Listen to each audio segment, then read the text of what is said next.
Bonjour à vous, chers fidèles de ce mot du Padre. Cela fait un petit moment que je n'ai pas donné signe de vie, mais quelques ennuis de santé m'ont éloigné de vous. Les événements qui se déroulent en Ukraine me poussent à donner une réflexion sur la guerre. En tant que chrétiens, partons de la source. Jésus est venu dans le monde pour nous donner la paix. Non pas celle du monde, mais la sienne.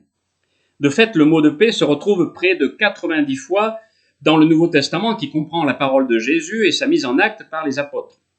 C'est dans ce contexte que l'apôtre Saint Jacques écrit « D'où viennent les conflits? D'où viennent les combats parmi vous? Vous convoitez et ne possédez pas. Vous êtes meurtriers et jaloux et ne pouvez réussir. Vous combattez et bataillez. Vous ne possédez pas parce que vous n'êtes pas demandeurs. Vous demandez et ne recevez rien parce que vos demandes ne visent à rien de mieux que de dépenser pour vos plaisirs. » La guerre est une suite d'échecs. Un échec de la fraternité, car la fraternité est une reconnaissance de la dignité égale de chacun et donc de l'inviolabilité de la personne. Un échec de la parole lorsque celle-ci devient menaçante, irrespectueuse, mensongère et outrancière. Un échec de la rencontre, car toute rencontre est nécessaire à la manifestation de la vérité dans le respect d'autrui. Un échec du respect du bien d'autrui lorsqu'on veut s'en accaparer. Un échec de la maîtrise de la force, puisque la guerre développe la violence, souvent non contrôlable, de la force.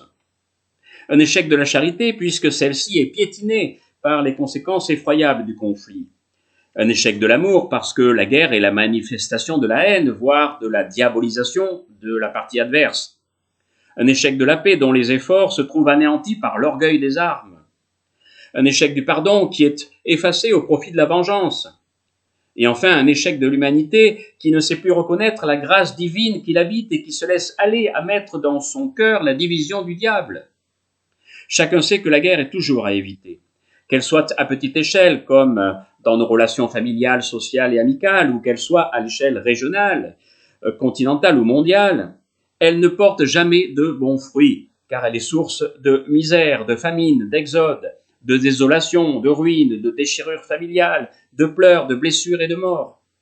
Et elle a toujours des effets non désirés que l'on nomme, d'un terme banal et cruel, de dommages collatéraux. Avant d'aller plus loin, je vous livre ici quelques paroles glanées dans les écrits des derniers papes. Du pape Benoît XV en 1915, en pleine Première Guerre mondiale. Il y a sans nul doute d'autres voies, d'autres moyens qui permettraient de réparer des droits s'il y en a eu de lésés. Qu'ils y recourent en suspendant leurs hostilités, animés de droiture et de bonne volonté. Du pape Pie XII en 1944, durant la Seconde Guerre mondiale. La théorie de la guerre comme moyen apte et proportionné de résoudre les conflits humains est aujourd'hui dépassée. Du pape Jean XXIII en 1963, au moment de ce qu'on a appelé la guerre froide. Il devient impossible de penser que la guerre soit le moyen adéquat pour obtenir justice d'une violation de droit. Du pape Paul VI en 1978, en plein conflit libanais et à l'aube de l'invasion soviétique en Afghanistan. La guerre a toujours été en elle-même un moyen suprêmement irrationnel et moralement inacceptable pour régler les rapports entre les États, demeurant sauf le droit de légitime défense. Du pape Jean-Paul II en 1982, en plein conflit entre l'Iran et l'Irak. La guerre est le moyen le plus barbare et le plus inefficace de régler les conflits. La guerre devrait appartenir au passé tragique de l'histoire. Elle ne devrait pas trouver de place dans les projets futurs de l'humanité. Du pape Benoît XVI en 2006, au moment des troubles à la frontière entre le Liban et Israël. La paix apparaît non comme une simple absence de guerre, mais comme la convivialité des citoyens dans une société gouvernée par la justice, société dans laquelle se réalise aussi le bien pour chacun d'entre eux, autant que faire se peut. Du pape François en 2015, la guerre est la négation de tous les droits et une agression dramatique contre l'environnement. Si l'on veut un vrai développement humain intégral pour tous, on doit poursuivre inlassablement l'effort pour éviter la guerre. Dans l'encyclique Fratelli Tutti, le pape François précise « Nous ne pouvons plus penser à la guerre comme une solution, du fait que les risques seront probablement toujours plus grands que l'utilité hypothétique qu'on lui attribue. Face à cette réalité, il est très difficile aujourd'hui de défendre les critères rationnels mûris en d'autres temps pour parler d'une possible guerre juste.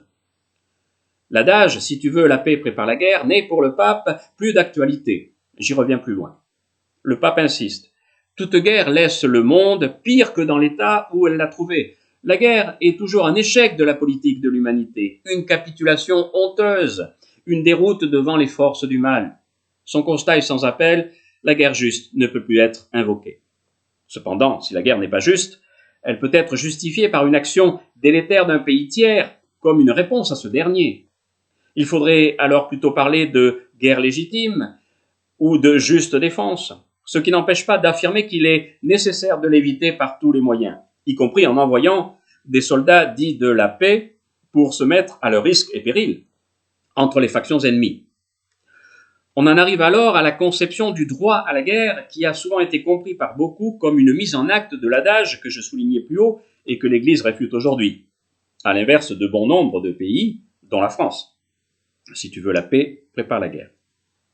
Aujourd'hui, par cette expression, le monde politique comprend qu'il s'agit de faciliter une paix armée et dissuasive, et donc de comprendre que le prix de la paix, c'est l'effort de guerre, d'où un budget toujours conséquent alloué à toutes les armées du monde, au nom même de leur conception de la dignité humaine et de la paix entre les peuples. Cette course à l'armement est mauvaise pour l'Église. Jean-Paul II déclarait dans l'encyclique La question sociale en 1987 « Si la production des armes est un grave désordre qui règne dans le monde actuel face aux vrais besoins des hommes et à l'emploi des moyens aptes à les satisfaire, il n'en est pas autrement pour le commerce de ces armes. » Et il faut ajouter qu'à propos de ce dernier, le jugement moral est encore plus sévère.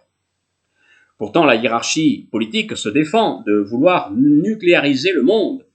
Elle affirme que c'est justement pour préserver les principes de dignité humaine et de paix entre les peuples qu'elle agit ainsi. Elle fait de la guerre son affaire, avant même qu'elle ne soit une affaire militaire, puisque les soldats sont envoyés sur le terrain comme le bras armé de sa décision. Elle prône en ce sens le droit international de la guerre et le droit international humanitaire, qui ont pour but de faire respecter ces deux principes.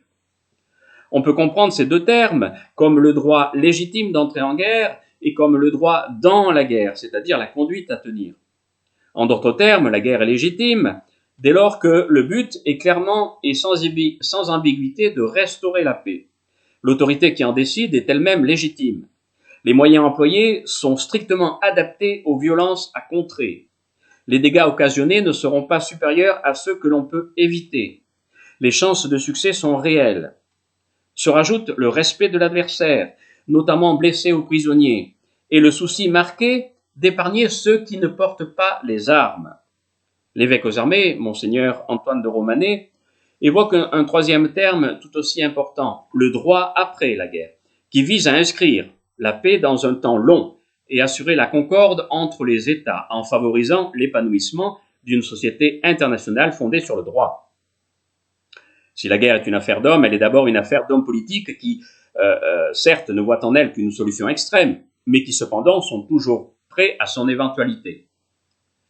La guerre, issue du dévoiement de l'humanité, n'est pas une solution, elle est un vice, elle est un péché.